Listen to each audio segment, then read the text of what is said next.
मित्रांनो, जसं की आपल्याला माहिती आहे, लॉ सीईटीच्या तारखा जाहीर झालेल्या आहेत आणि या लॉ सीईटीच्या सिलेबसमध्ये मागील 1 वर्षामधले जे करंट अफेअर्स आहेत, त्याच्यावरती प्रश्न हे हमखास विचारले जातात. तर त्यासाठीच आपण करंट अफेअर्सची ही सीरीज सुरू केली आहे आणि या सीरीजमधील आजचा हा 6वा व्हिडिओ असून आजच्या व्हिडिओमध्ये आपण ऑक्टोबर महिन्यातले महत्त्वाचे करंट अफेअर्स त्यावरती आधारित एमसीक्यू आणि एमसीक्यूच्या उत्तरांचं डिटेल स्पष्टीकरण पाहणार आहोत. तर हॅलो विद्यार्थी मित्रांनो, मी तुमचा एज्युकेटर अरविंद, तुमचं स्वागत आहे ग्लोबल ऑनलाईनमध्ये. मित्रांनो, महाराष्ट्र लॉ सीईटी 2026 साठी असणारी 3 इयर सीईटी आणि 5 इयर सीईटीची लाईव्ह बॅच ग्लोबल ऑनलाईनमध्ये 24 नोव्हेंबर पासून आम्ही सुरू केली आहे. या बॅचमध्ये तुम्हाला डेली लाईव्ह क्लासेस दिले जातात. इन केस तुम्हाला एखादा लाईव्ह क्लास अटेंड करणं पॉसिबल नसेल, तर त्या लाईव्ह क्लासचं प्रिपरेशन तुम्ही रेकॉर्डेड व्हिडिओ लेक्चर्समधून सुद्धा करू शकता. संपूर्ण अभ्यासक्रमाच्या अपडेटेड नोट्स, 50 पेक्षा अधिक मॉक टेस्ट आणि 2000 पेक्षा अधिक एमसीक्यू सुद्धा तुम्हाला या बॅचमध्ये दिले जातात. तर या बॅचला जॉईन करण्यासाठी स्क्रीनवरती दिलेल्या नंबरवरती तुम्ही व्हॉट्सअप करू शकता किंवा प्ले स्टोअरवरती जाऊन तिथेही ग्लोबल ऑनलाईन ॲपमध्ये तुम्ही हा कोर्स जॉईन करू शकता. जे विद्यार्थी 2027चं प्रिपरेशन करत आहेत, अशा विद्यार्थ्यांसाठी सुद्धा फाउंडेशन बॅच सुरू केली आहे. तर दिलेल्या नंबरवरती कॉन्टॅक्ट करा आणि आजच बॅचला जॉईन करा.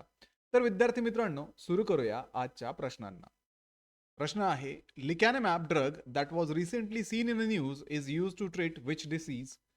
लिकॅनिमॅब औषध जे अलीकडेच बातम्यांमध्ये दिसले, ते कोणत्या रोगाच्या उपचारासाठी वापरले जाते? तुम्हाला इथे ऑप्शन्स दिले आहेत: multiple sclerosis, tuberculosis, Alzheimer's disease आणि हंटिंग्टन्स डिसीज. तर विद्यार्थी मित्रांनो, ऑस्ट्रेलियाने अलीकडेच सुरुवातीच्या टप्प्यातील अल्झायमर रोगासाठी लिकॅनिमॅबला मान्यता दिली आहे. डिमेन्शिया हा स्मरणशक्तीचा आणि विचार प्रक्रियेमध्ये बिघाड निर्माण करणारा विकार असून तो आता ऑस्ट्रेलियातील प्रमुख मृत्यूचं कारण ठरत आहे. अल्झायमर रोग हा डिमेन्शियाच्या 60 ते 80% प्रकरणांसाठी जबाबदार आहे. लिकॅनिमॅब हे मेंदूमधील प्रथिनांना लक्ष्य करणारे मोनोक्लोनल अँटीबॉडी औषध आहे. हे रोगाच्या फक्त लक्षणावरती नव्हे तर आजारावरती हे प्रभाव करते. हे औषध अँटीबॉडीजचा वापर करून मेंदूच्या पेशीवरील परिणाम टाळते. त्यामुळे या प्रश्नाचं योग्य उत्तर आहे option C, Alzheimer's disease, Alzheimer रोग. पुढचा प्रश्न पाहूयात. Which institution has launched a tool called SARAL to make scientific research more accessible? SARAL नावाचे साधन वैज्ञानिक संशोधन अधिक सुलभ करण्यासाठी कोणत्या संस्थेने सुरू केले? ऑप्शन्स आहेत: Anusandhan National Research Foundation, Council of Scientific and Industrial Research, NITI Aayog, Ministry of skill development. तर विद्यार्थी मित्रांनो, अनुसंधान नॅशनल रिसर्च फाउंडेशनने सरल म्हणजेच simplified and automated research amplification and learning हे साधन संशोधन सुलभ करण्यासाठी आणि सर्वांना उपलब्ध करण्यासाठी सुरू केले आहे. सरल हे कृत्रिम बुद्धिमत्तेचा वापर करते आणि गुंतागुंतीच्या संशोधनाचे व्हिडिओ, पॉडकास्ट, पोस्टर्स आणि प्रेझेंटेशनमध्ये रूपांतर करते. अनुसंधान नॅशनल रिसर्च फाउंडेशनचे उद्दिष्ट डीप सायन्स आणि अभियांत्रिकीचा उपयोग करून डीप टेक उत्पादनात व स्टार्टअप्स तयार करण्यामध्ये आहे. ही संस्था औषध शोध, एरोस्पेस डिझाईन, हवामान अभ्यास आणि प्रगत पदार्थांकरिता AI science and engineering open India stack विकसित करत आहे. त्यामुळे या प्रश्नाचं योग्य उत्तर आहे ऑप्शन ए, अनुसंधान नॅशनल रिसर्च फाउंडेशन, ANRF. पुढचा प्रश्न पाहूयात. What kind of vessel is the INS Satluj was recently seen in the news? तर INS Satluj जे अलीकडेच बातम्यामध्ये दिसलं, ते कुठल्या प्रकारचं जहाज आहे? तुम्हाला इथे ऑप्शन्स दिले आहेत: hydrographic survey vessel, diesel electric submarine, stealth multirole frigate, torpedo launch and recovery vessel. तर INS सतलज हे भारत आणि मॉरिशस यांच्यातील 18व्या संयुक्त हायड्रोग्राफिक सर्वेसाठी पोर्ट लुई, मॉरिशस येथे पोहोचलं आहे. हे भारतीय नौदलाचे विशेष हायड्रोग्राफिक सर्वे जहाज आहे. हे जहाज गोवा शिपयार्ड लिमिटेडने बांधले असून 1993 मध्ये सेवेत दाखल झाले होते. हे दक्षिणी नौदल कमांड अंतर्गत कोची येथे तैनात आहे. यामध्ये multibeam swath echo sounder, differential global positioning system आणि मोशन सेन्सर्स सारख्या अत्याधुनिक सर्वे व नेव्हिगेशन प्रणाली आहेत. तसेच जहाजावरती sea gravimeter, magnetometer, oceanographic sensor आणि साइड स्कॅन सोनार देखील आहेत. त्यामुळे या प्रश्नाचं योग्य उत्तर आहे option A hydrographic survey vessel. पुढचा प्रश्न आहे what is asphyxia which recently caused death in TVK rally stampede at Velusamypuram. तर अस्फेक्सिया म्हणजे काय, ज्यामुळे अलीकडेच वेलुसामीपुरम येथे टीव्हीके रॅलीतील चेंगराचेंगरीत मृत्यू झाले. तर विद्यार्थी मित्रांनो, इथे तुम्हाला ऑप्शन्स दिलेत. Excessive bleeding due to injury, जखमीमुळे होणारा अतिप्रमाणात रक्तस्राव, conditions when the body does not get enough oxygen, शरीराला पुरेशा प्रमाणात ऑक्सिजन न मिळण्याची अवस्था, पॉइझनिंग फ्रॉम कॉन्टॅमिनेटेड फूड, दूषित अन्नामुळे होणारी विषबाधा, आणि नानबदाबाव वरीलपैकी काहीही नाही. तर विद्यार्थी मित्रांनो, वेलुसामीपुरम येथील तमिळगा भेत्री कळगम टीव्हीके रॅलीतील चेंगराचेंगरीत मृतांची संख्या 41 वरती पोहोचली आहे. डॉक्टरांनी बहुतेक मृत क्राऊड क्रशमुळे झालेल्या कॉम्प्रेन्सिव्ह अस्फेक्सियामुळे झाले असल्याचे स्पष्ट केले आहे. अस्फेक्सिया म्हणजे शरीराला पुरेशा प्रमाणात ऑक्सिजन न मिळणे, श्वसन प्रक्रियेने ऑक्सिजन फुफ्फुसामध्ये जातो व रक्ताद्वारे शरीरातील सर्व पेशींमध्ये पोहोचतो. तसेच कार्बन डायऑक्साईड बाहेर टाकला जातो. ऑक्सिजनचा अभाव, बेशुद्ध अवस्था किंवा मृत्यू याला कारणीभूत ठरवू शकतो. कॉम्प्रेसिव्ह अस्फेक्सिया तेव्हा होते जेव्हा बाह्य दाबामुळे छातीचा विस्तार रोखला जातो, ज्यामुळे फुफ्फुसे दाबली जातात आणि श्वसन थांबते. ही स्थिती गर्दीतील चेंगराचेंगरीत किंवा एखाद्या व्यक्तीचे वजन छातीवर असल्यास उद्भवू शकते. त्यामुळे या प्रश्नाचं योग्य उत्तर आहे condition when the body does not get enough oxygen, option B, म्हणजेच शरीराला पुरेशा प्रमाणात ऑक्सिजन न मिळण्याची अवस्था. पुढचा प्रश्न पाहूयात. Exercise Konkan 25 is conducted between India and which country. Options दिले तुम्हाला ऑस्ट्रेलिया, इंडोनेशिया, युनायटेड किंगडम आणि रशिया. तर एक्सरसाइज कोकण 25 भारत आणि कोणत्या देशामध्ये आयोजित केली गेली? तर एक्सरसाइज कोकण 25 ही 5 ऑक्टोबर 2025 रोजी भारताच्या पश्चिम किनाऱ्यावरती सुरू झाली. ही भारतीय नौदल आणि युनायटेड किंगडम रॉयल नेव्ही यांच्यामधील द्विपक्षीय नौदल सराव आहे. सरावात हार्बर फेज आणि सी फेज असे 2 टप्पे आहेत. हार्बर फेज मध्ये व्यावसायिक आदान-प्रदान, जहाज भेटी, क्रीडा स्पर्धा आणि सांस्कृतिक कार्यक्रमांचा समावेश होतो. सी फेज मध्ये हवाई, पृष्ठभागावरील आणि पाणबुडी विरोधी युद्धासह उड्डाण कार्यवाही व सीमॅनशिप संबंधित प्रगत सराव केले जातात. यामध्ये भारताचे प्रतिनिधित्व INS विक्रांत या स्वदेशी विमानवाहू जहाजासह त्याच्या कॅरियर बॅटल ग्रुपद्वारे केले जाते.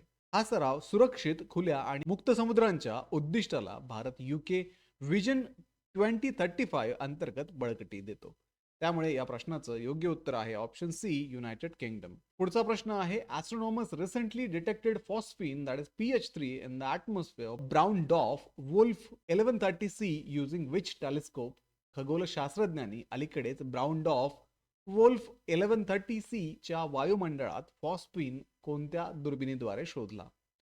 तर विद्यार्थी मित्रांनो, इथे ऑप्शन्स आहेत Hubble space telescope, James Webb space telescope, Spitzer space telescope आणि चंद्रा एक्स रे ऑब्झर्वेटरी. तर मित्रांनो, जेम्स वेब स्पेस टेलिस्कोपचा वापर करणाऱ्या खगोलशास्त्रज्ञांनी अलीकडेच ब्राउन डॉर्फ वुल्फ 1130C च्या वातावरणात फॉस्फिन शोधला आहे. फॉस्फिन हा एक फॉस्फरस अणू आणि 3 हायड्रोजनच्या अणूंचा बनलेलं रसायन आहे. पृथ्वीवरती फॉस्फिनचं निर्माण कमी ऑक्सिजन वातावरणात राहणाऱ्या जीवाणूंद्वारे नैसर्गिकरित्या केली जाते. हे जीवाणू खनिज आणि जैविक पदार्थात फॉस्फेट शोषून घेतात आणि हायड्रोजनशी संयोग करून फॉस्फिन तयार करतात. तर फॉस्फिन ज्युपिटर आणि सॅटर्न यांच्या वातावरणात देखील आढळतो. या संयुगाला हायड्रोजन फॉस्फाईड असेही म्हटले जाते. वुल्फ 1130C मध्ये हा शोध लागणे म्हणजे ब्राउन डॉर्फ मधील रासायनिक प्रक्रियांबाबत मौल्यवान माहिती मिळणे होय. त्यामुळे या प्रश्नाचं योग्य उत्तर आहे option B, James Webb telescope. पुढचा प्रश्न आहे where was Arunachal Pradesh first commercial coal mining project launch. Arunachal प्रदेशातील पहिलं व्यावसायिक कोळसा खाण प्रकल्प कोठे सुरू करण्यात आला? तर विद्यार्थी मित्रांनो, अरुणाचल प्रदेशने चांगलांग जिल्ह्यातील नचिक नुमफक कोळसा ब्लॉकमध्ये पहिली व्यावसायिक कोळसा खाण सुरू केली आहे. यामुळे राज्याने आत्मनिर्भर भारत उपक्रमाअंतर्गत व्यावसायिक कोळसा उत्पादनात प्रवेश केला आहे. ही खाण अरुणाचल प्रदेशातील आग्नेय भागात अपर आसाम कोळसा पट्ट्यात स्थित आहे. येथे अंदाजे 1.5 कोटी टन कोळसा साठा असून दीर्घकालीन उत्पादनाची हमी येथे मिळते आहे. हा प्रकल्प राज्याला दरवर्षी 100 कोटीचे उत्पादन देणार आहे.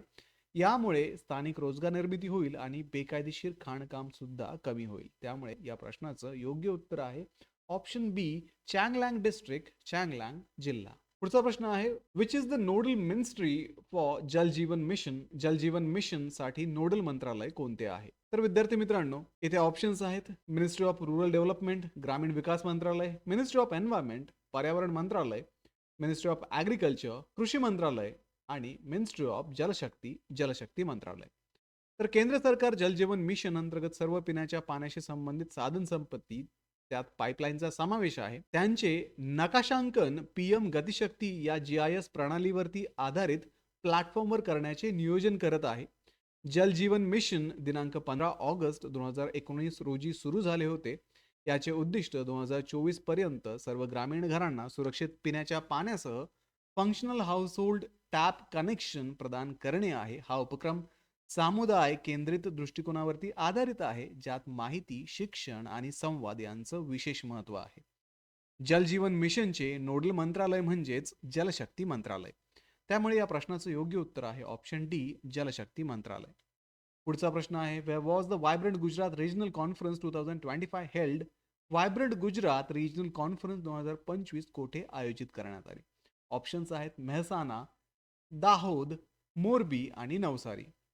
तर गुजरातचे मुख्यमंत्री भूपेंद्र पटेल यांनी 9 ते 10 ऑक्टोबर 2025 रोजी मेहसाणा येथील गणपत विद्यालयात व्हायब्रंट गुजरात रिजनल कॉन्फरन्सचं उद्घाटन केलं. पहिल्या दिवशी गुजरात मिनरल डेव्हलपमेंट कॉर्पोरेशनने critical minerals opportunities in the new engineering sector या विषयावर सेमिनार आयोजित केला. GMDC ही पर्यावरणपूरक आणि शाश्वत खाणकामावरती भर देते आणि ते international centre of excellence in mining safety आणि ऑटोमेशन चालवते. त्यामुळे या प्रश्नाचं योग्य उत्तर आहे ऑप्शन ए, मेहसाणा. पुढचा प्रश्न आहे, where was the third edition of international purple festival 2025 inaugurated? International purple festival 2025 ची तिसरी आवृत्ती कोठे उद्घाटन करण्यात आली? ऑप्शन्स आहेत केरला, गोवा, महाराष्ट्र आणि कर्नाटका. तर इंटरनॅशनल पर्पल फेस्टिवल 2025 ची तिसरी आवृत्ती गोवा येथे उद्घाटित करण्यात आली. हा भारताचा पहिला आंतरराष्ट्रीय आणि समावेशक असा उत्सव आहे, जो दिव्यांग व्यक्तींच्या सन्मानार्थ साजरा केला जातो. या उत्सवाचा मुख्य भर सक्षमीकरण आणि सामाजिक एकात्मता यावरती आहे. कार्यक्रमाने दिव्यांग व्यक्तींना राष्ट्राच्या मुख्य प्रवाहातील विकासात समाविष्ट करण्याच्या महत्त्वावरती प्रकाश टाकला. उत्सवाचे उद्दिष्ट समावेशक विकासाचे प्रदर्शन करणे आणि दिव्यांग सक्षमीकरणासाठी आंतरराष्ट्रीय दर्जाच्या कार्यक्रमाचा आदर्श निर्माण करणे हे आहे. त्यामुळे या प्रश्नाचं योग्य उत्तर आहे ऑप्शन बी, गोवा. तर मित्रांनो, हे होते करंट अफेअर्स या सेक्शन मधील ऑक्टोबर महिन्यातील महत्त्वाचे MCQ. तर परीक्षेपर्यंत ही सिरीज अशीच चालू राहणार आहे, ज्यामधून तुम्हाला तुमच्या करंट अफेअर्स सेक्शनचं कम्प्लीट प्रिपरेशन करता येईल आणि परीक्षेला सामोरं जाता येईल. आणि विद्यार्थी मित्रांनो, लॉ CETची परिपूर्ण तयारी करण्यासाठी ग्लोबल ऑनलाईनचं लॉ CETचं बुक Amazonवरती अवेलेबल झालेलं आहे. या बुकमध्ये तुम्हाला कंप्लीट सिलेबस कव्हरेज मिळणार आहे. Chapter wise explanation, topic wise practice questions, previous year question papers आणि मॉडेल टेस्ट सुद्धा अवेलेबल आहेत. तसेच परीक्षेची रिव्हिजन करताना कुठल्या स्मार्ट टिप्स अँड ट्रिक्स तुम्ही वापरायला हव्यात हे सुद्धा तुम्हाला या बुकमध्ये मिळणार आहे. तर डिस्क्रिप्शनमध्ये बुकची लिंक दिलेली आहे. आजच बुक ऑर्डर करा आणि आपल्या एक्झामच्या प्रिपरेशनसाठी सुरुवात करा.